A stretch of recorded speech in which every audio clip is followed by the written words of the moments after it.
So control it is used to represent Java class as a HTML, sorry HTTP handler class.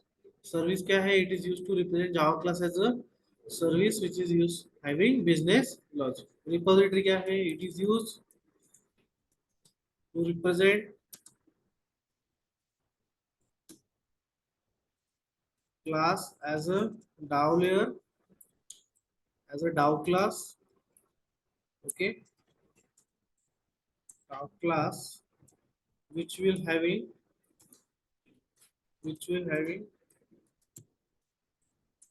persistence logic. persistence logic, ठीक है। Request mapping किसके लिए होता है? देखो, this annotation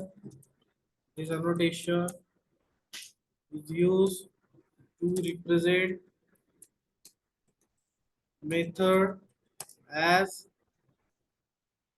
http method, ठीक है, http मेथड। क्लियर है? तो http के मेथड्स कौन से हम स्प्रिंग बूट में देखेंगे, है ना। वही ऑपरेशन हमने अभी यहाँ पे किया है, तो आप वहां पे रिकॉल कर सकते हो फिर से। फिर क्या है? रिक्वेस्ट पर ये क्या है? This annotation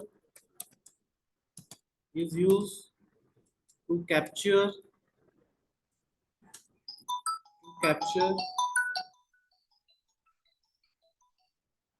yes,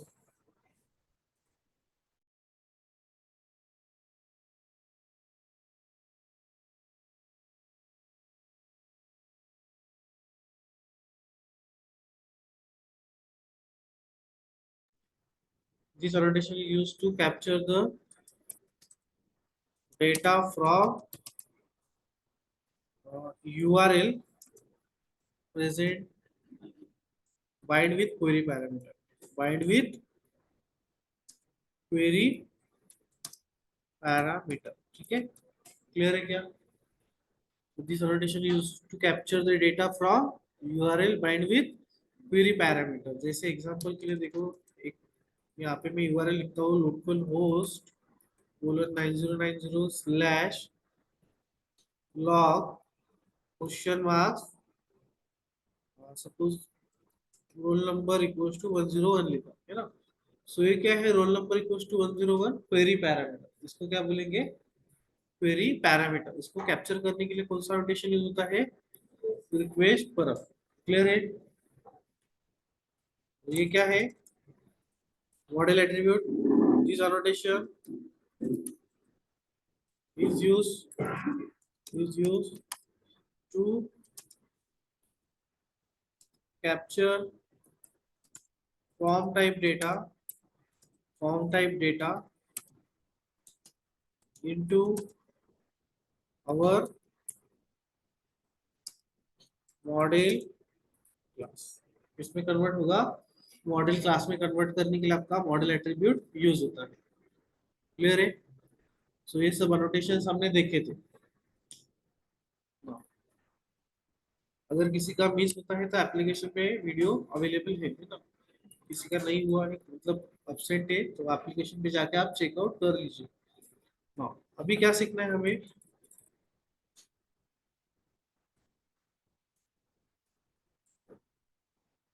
from today onwards we are going to start we are going to start spring boot, ठीक है। क्या सीखना है हमें? स्प्रिंग। ओके, नाउ देखो अभी, what is spring boot? Spring boot क्या है? Spring boot it is an approach to develop spring based application. क्या है? It is an approach to develop spring based application. जो भी स्प्रिंग का एप्लीकेशन हम बना सकते हैं, that application we can build using spring boot. जो भी फ्रेमवर्क से हम बना सकते हैं। क्लियर है क्या? सो क्या है spring boot? Spring boot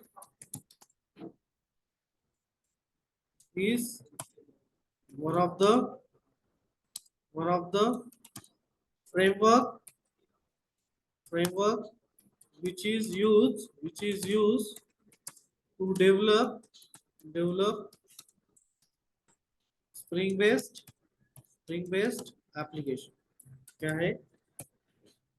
spring boot is one of the framework which use to develop spring based application. ठीक है, जो भी स्प्रिंग बेस्ड एप्लीकेशन हम बना सकते हैं आईओसी से, एमवीसी से, वो एप्लीकेशन हम किससे बना सकते हैं? स्प्रिंग बूट से बना सकते हैं। ठीक है, तो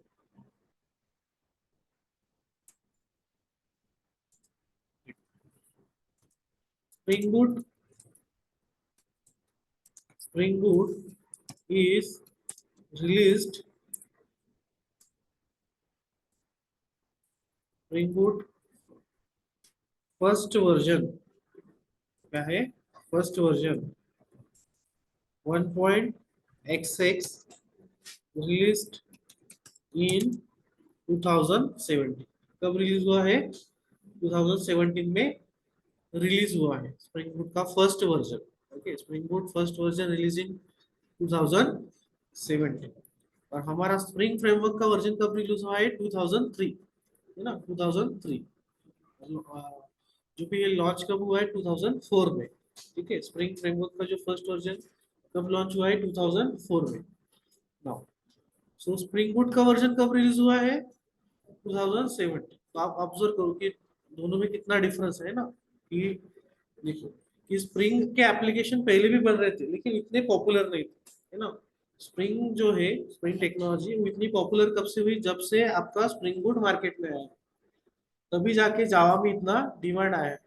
ठीक है, 2017 के बाद क्या आया है? आपका स्प्रिंग बूट। तो अभी स्प्रिंग बूट का कौन सा वर्जन चालू है? Now recent version of spring boot is version of spring boot is 3.xx। क्या है? 3.xx which is not stable, which is not stable version. अभी तक वो स्टेबल नहीं है। हमें कौन सा यूज करना है? हमें यूज करना है 2.xx।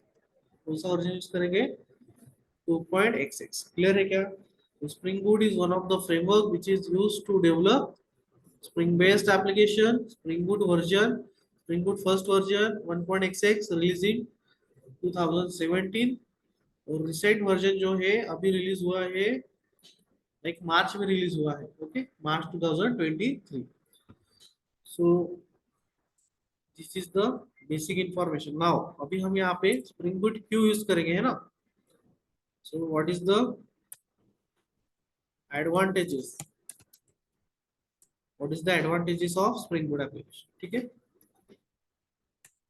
so first was advantage of Spring Boot application is it will provide you auto configuration feature.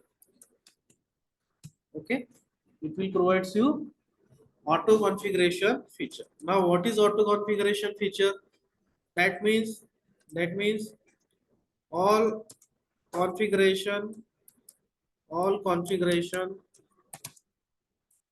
related all configuration related tasks will be done by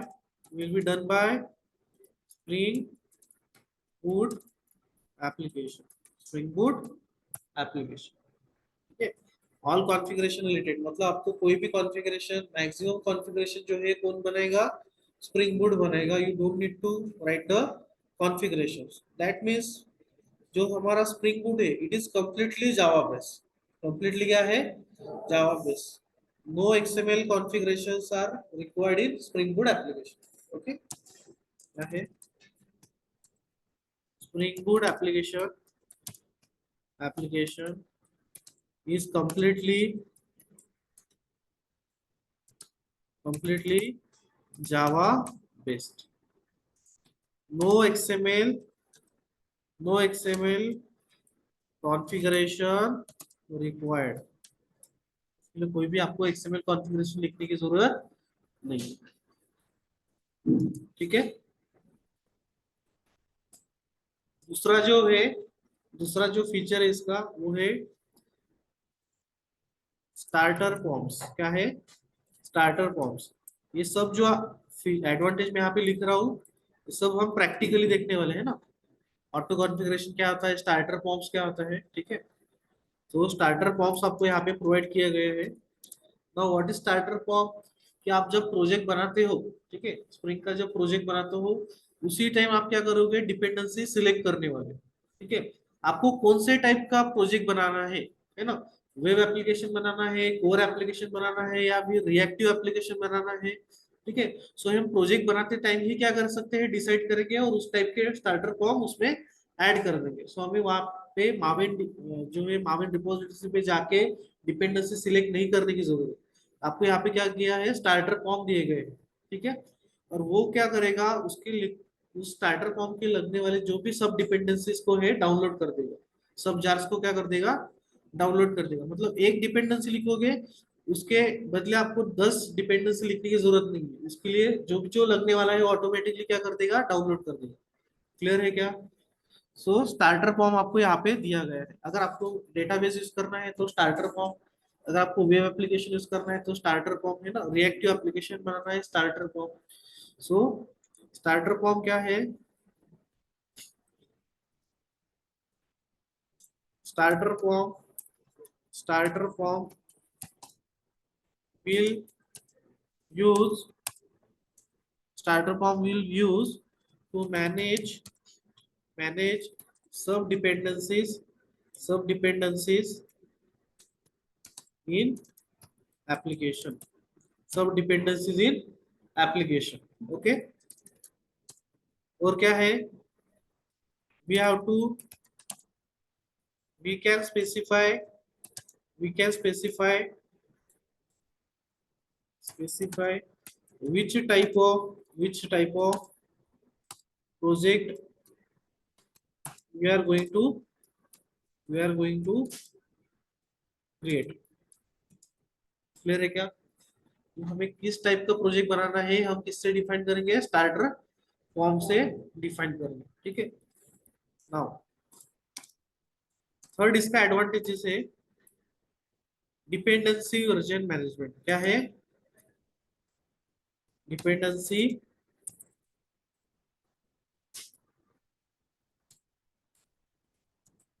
version management, ठीक है। डिपेंडेंसी वर्जन मैनेजमेंट, अभी ये क्या है देखो। तो अगर आपने देखा होगा कि अभी तक हमने जो भी डिपेंडेंसी ऐड किए, देखो हर एक एप्लीकेशन में, हर एक एप्लीकेशन में, तो यहाँ पे हमने वर्जन, देखो वर्जन मेंशन किया है। क्लियर है क्या, ग्रुप आईडी है, आर्टिफैक्ट आईडी है, क्या है, वर्जन, फिर से वर्जन है ना।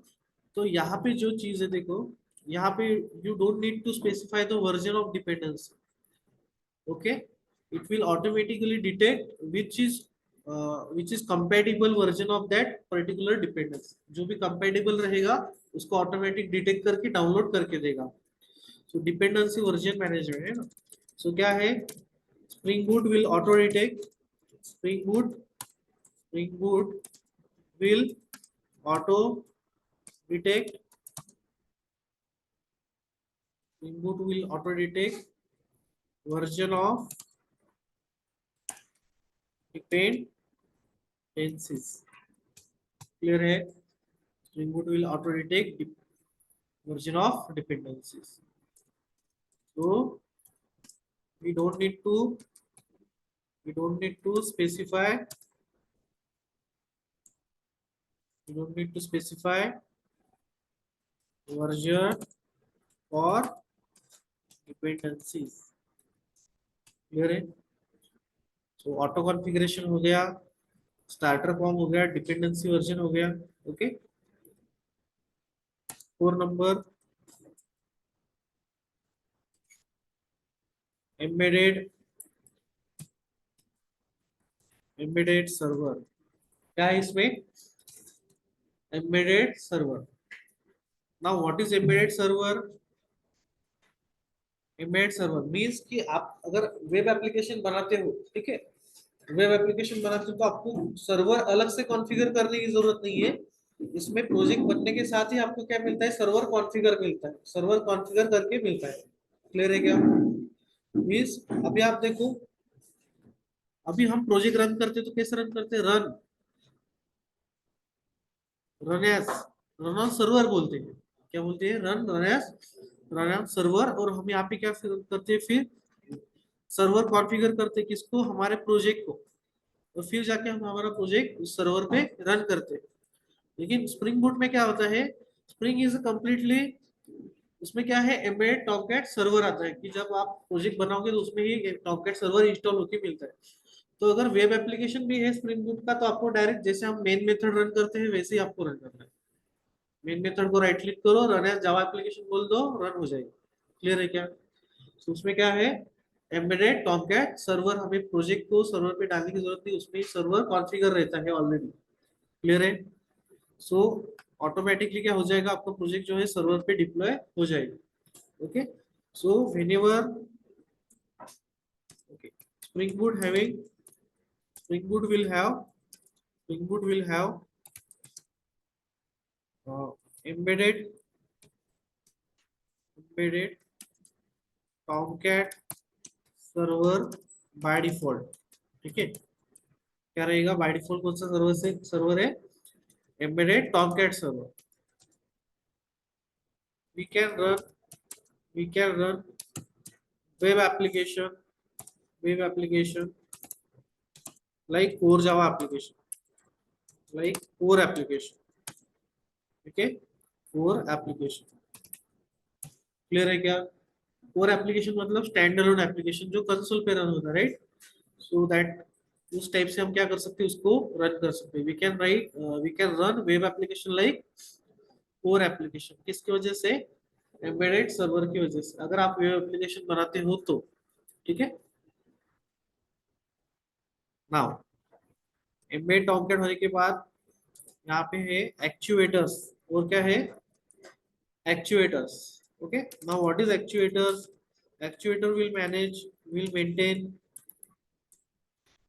actuator will maintain health of, health of our application, health of our application। ठीक है?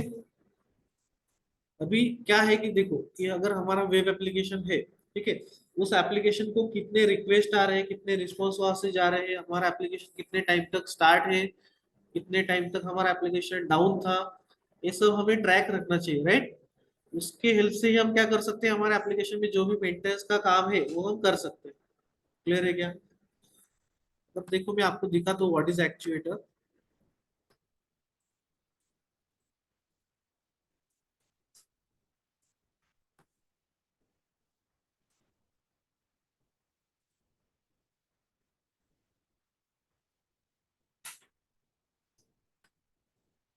व्हाट इज एक्चुएटर मैं आपको दिखाता हूँ, तो देखो एक्चुएटर,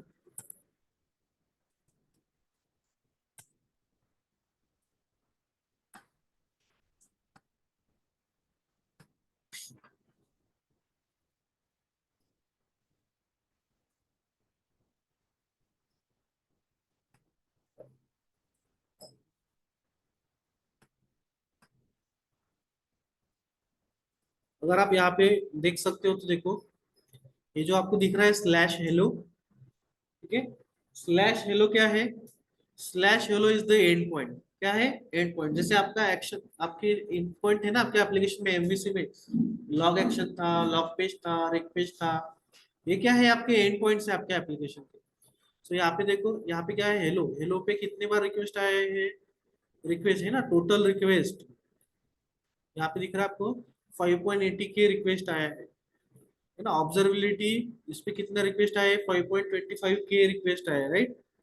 रियल टाइम विजिटर्स कितने हैं? 51 विजिटर्स है हमारे एप्लीकेशन पे। ठीक है? अभी वहां पे स्टेटस कोड मतलब 200, स्टेटस कोड कितने बार गया है? 281 टाइम गया है, मतलब 281 बार हमारा एप्लीकेशन के काम किया है। 500 कितनी बार आया है? 34 टाइम, मतलब हमारे एप्लीकेशन 34 टाइम हमारे एप्लीकेशन में एरर आया है। क्लियर है क्या? फिर रिस्पॉन्स है ना, यहाँ पे देखो परसेंट रिस्पॉन्स आया है। फिर आपको यहाँ पे और दिखेगा कि रिक्वेस्ट पर मिनट कितने हैं, पर मिनट में कितने रिक्वेस्ट आ रहे हैं, है ना, तो 6 रिक्वेस्ट आ रहे हैं। क्लियर है? सो ये सब जो ट्रैकिंग है किसकी वजह से होता है? एक्चुएटर की वजह से होता है। ठीक है? और यहाँ पे रहेगा, ठीक है। इसमें एड ऑन और क्या है कि आपका एप्लीकेशन कितने टाइम तक अप रहेगा डाउन रहेगा वो भी ट्रैकिंग आपको मिलेगा। तो ये जो डैशबोर्ड दिख रहा है आपको यहाँ पे अभी, है ना, तो इस इंफॉर्मेशन को कलेक्ट करने के लिए, है ना, हमें क्या यूज करना पड़ता है, बैकएंड में हम क्या यूज करेंगे हमारे एप्लीकेशन में, एक्चुएटर यूज करेंगे। क्लियर है क्या? सो एक्चुएटर क्या है, actuator is one of the dependency, starter dependency we have to use in our application. Clear है? अगर वो नहीं रहता तो हमें लॉट ऑफ कोड फिर से राइट करना पड़ता। वो यहाँ पे क्या है, ऑटो कॉन्फ़िगर करके दिया है, खाली आपको क्या करना है, कुछ अनोटेशन, जो है वो यूज करना है। एंड जो यूआरएल दिया गया है स्प्रिंग बूट की तरफ से, वो यूआरएल आपको क्या करना है, कॉल करना है। आपको क्या मिलेगा, जेसन में पूरा का पूरा रिस्पॉन्स मिलेगा कि लाइक कितने रिक्वेस्ट आए, कितने रिस्पॉन्स गए हैं, कितने टाइम तक चला था, है ना, ये सब इंफॉर्मेशन आपको एक यूआरएल पे मिल जाएगी। क्लियर है? नाउ सो इतना सिंपल है। एक्चुएटर्स क्या है, actuator will maintain the health of और एप्लीकेशन। तो कैसे मेंटेन करते हैं वो भी मैंने आपको दिखा दिया। अगर हमारे पास पूरा अपने एप्लीकेशन का ट्रैक है तो हम क्या कर सकते हैं, एप्लीकेशन में जो भी मेंटेनेंस का काम है ना, अगर कुछ भी चेंजेस कर रहे हैं तो वो हम इसके इसके साथ ही कर सकते हैं, है ना। परफॉर्मेंस इंक्रीज करना है हमारे एप्लीकेशन का और बहुत सारी चीजें हैं, वो सब हम किससे करेंगे, एक्चुएटर की इंफॉर्मेशन से ही कर सकते हैं। ठीक है? So these are the major 5 advantages of spring boot application. सबसे पहला क्या था, auto configuration, all configuration related task will be done by spring boot application. Spring boot application is completely Java based, no XML configuration is required. इसमें कोई भी XML configuration नहीं रहेगा। इसका एडवांटेज क्या है ऑटो कॉन्फ़िगरेशन का, developer developers will can be focus on business logics apart from giving time to configuration. समझ में आ रहा है क्या? हाइपरनेट के लिए हमें सपोज जो भी लिखना है, डेटाबेस कनेक्टिविटी, फिर जाके हमें जो भी सेशन फैक्ट्री का रेफरेंस बनाना है, ये सब क्या है, कॉन्फ़िगरेशन है। तो ये हमें करने की जरूरत नहीं है ना, क्योंकि वो तो क्या है, यूनिवर्सल प्रोसेस है कि वो हर एक को करना ही पड़ेगा।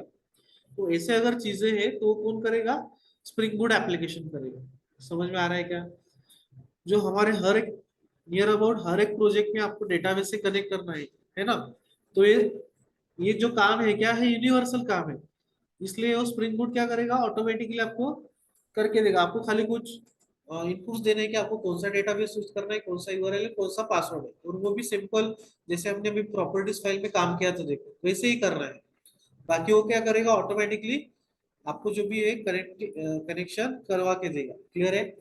सो ऐसे बहुत सारे टास्क है कि जैसे कि आपको अगर आपके एप्लीकेशन में आपको डॉक्यूमेंट अपलोड करना है, ठीक है, डॉक्यूमेंट अपलोड करना है, ऐसा एक एप्लीकेशन है, और डॉक्यूमेंट गेट करना है, तो आपको कितने साइज का फाइल जाना चाहिए, कितने साइज का फाइल आना चाहिए, है ना, ऐसा अगर स्पेसिफाई करना है तो ये कॉन्फ़िगरेशन का पार्ट हो गया, राइट। तो आपको खाली की वैल्यू में देना है कि इतने साइज का चाहिए, इतने साइज का जो भी डॉक्यूमेंट अपलोड होना चाहिए, अगर इससे बड़ा है तो नहीं होना चाहिए, पहले आपको वहां पे मेंशन करके देना है, ऑटोमेटिकली आपको कॉन्फ़िगरेशन करके मिलेगा। क्लियर है?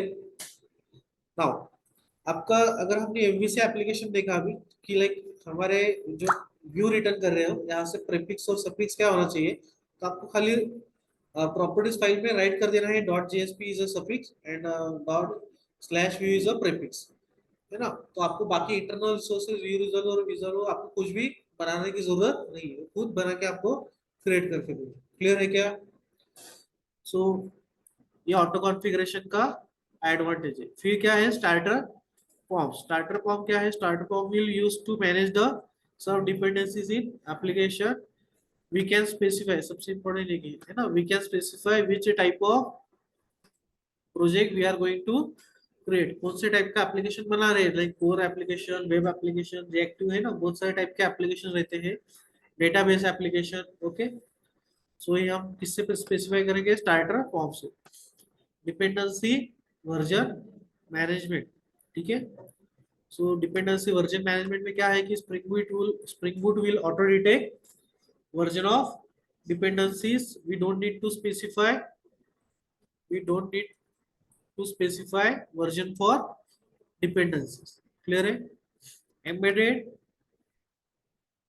एम्बेडेड सर्वर तो क्या है, spring boot will have embedded Tomcat server by default in every project. हर एक प्रोजेक्ट में अलग रहेगा। ऐसा अभी क्या है हमारे, अगर आप यहाँ पे ऑब्जर्व करोगे यहाँ वर्क स्पेस में एक ही सर्वर है कि जो हर एक प्रोजेक्ट को यूज करना पड़ता है। लेकिन स्प्रिंग बूट में ऐसा नहीं रहेगा, हर एक प्रोजेक्ट का अलग सर्वर, मतलब खुद से अलग इट सेल्फ एक सर्वर रहेगा, एम्बेडेड सर्वर। ठीक है। सो क्या है, spring boot will have embedded Tomcat server by default. We can change that server also. ऐसा नहीं कि आपको एम्बेडेड टॉमकैट ही यूज करना है हर बार। तो there are different servers are available है ना, जेटी है, नेटी, बहुत सारे ऐसे सर्वर्स है कि वो हम हमारे एप्लीकेशन में क्या कर सकते हैं, यूज कर सकते हैं। Now we can run web application like core application. That means we have to run the main method application. क्या रहेगा, मेन मेथड जैसे हमें क्या करना है, स्प्रिंग बूट को रन करना है। Now actuator will maintain the health of और एप्लीकेशन। तो वो भी मैंने आपको दिखा दिया है कि कैसे टाइप का डैशबोर्ड बनाएंगे हम अगर एक्चुएटर यूज करते हैं। ठीक है। नाउ अभी देखो प्रोजेक्ट कैसे बनाना है ना।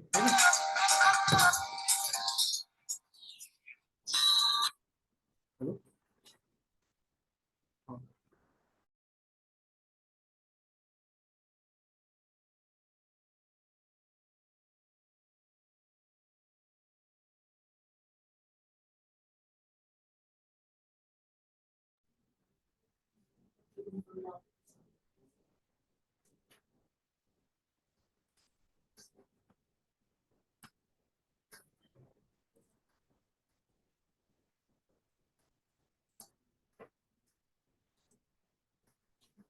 How to create how to create spring boot application. ठीक है। स्प्रिंग बूट एप्लीकेशन बनाना कैसे है, तो देखो basically there are there are three ways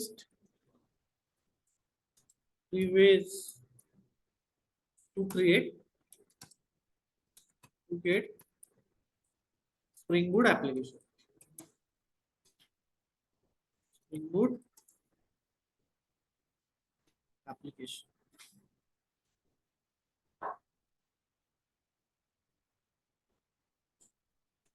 ठीक है। There are three ways to create Spring Boot application.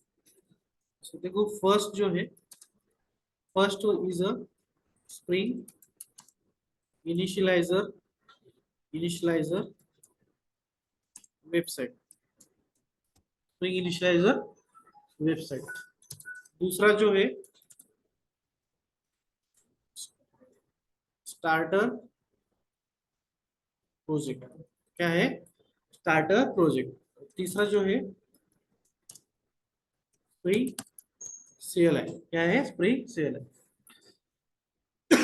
अभी एक एक देखते हैं। देखो तो जो सबसे पहला है स्प्रिंग इनिशियलाइजर। क्या है स्प्रिंग इनिशियलाइजर, तो आपको क्या करना है, we have to visit spring initializer website. वहां पे हमें क्या करना है, हमारे एप्लीकेशन के क्रेडेंशियल्स डालना है कि लाइक हमारे एप्लीकेशन का नाम क्या रहेगा, ग्रुप आईडी क्या रहेगा, फिर हमें क्या यूज करना है, प्रोजेक्ट बिल्डिंग जो टूल है ना, माविन यूज करना है या ग्राइडल यूज करना है, और फिर हमें जावा का वर्जन, ऐसे बहुत सारी चीजें क्या है मेंशन करना पड़ेगा। और फिर हमें क्या मिलेगा, एक जिप फाइल क्रिएट करके मिलेगा। ठीक है। तो मैं आपको दिखा तो देखो स्प्रिंग डॉट इनिशियलाइजर। ठीक है। starter.spring.io starter.spring.io ये वाला वेबसाइट है। ठीक है। http://start.spring.io ये वेबसाइट पे आपको विजिट करना है। तो आपको कुछ ऐसा यूआई दिखेगा। ये डे नाइट मोड जो है आपको यहाँ पे आप सिलेक्ट कर सकते हो। नाउ अभी सबसे पहले देखो प्रोजेक्ट है ना, ये वाला सेक्शन क्या है, प्रोजेक्ट।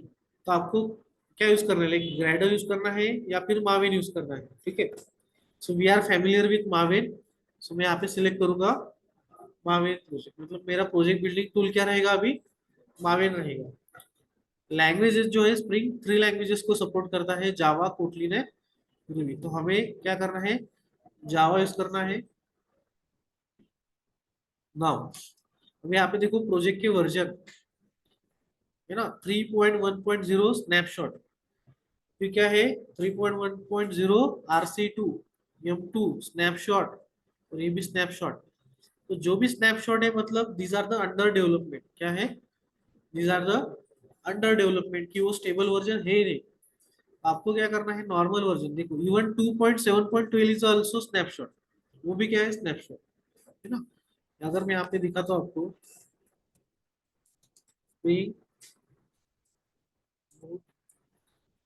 releases status,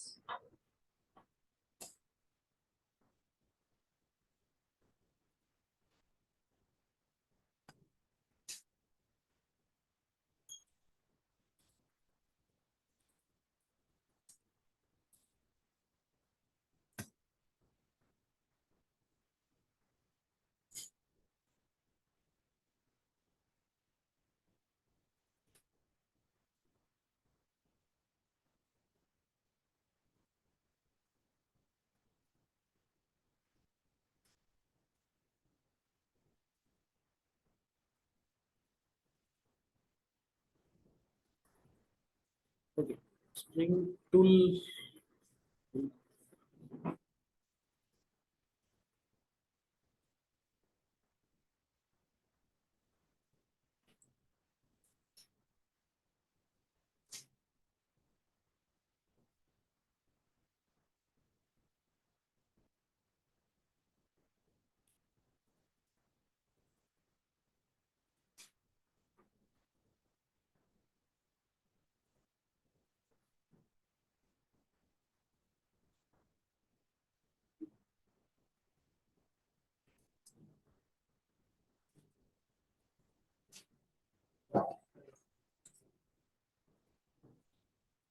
ठीक है, कब आया है, 3.0 नवंबर 22, ठीक है।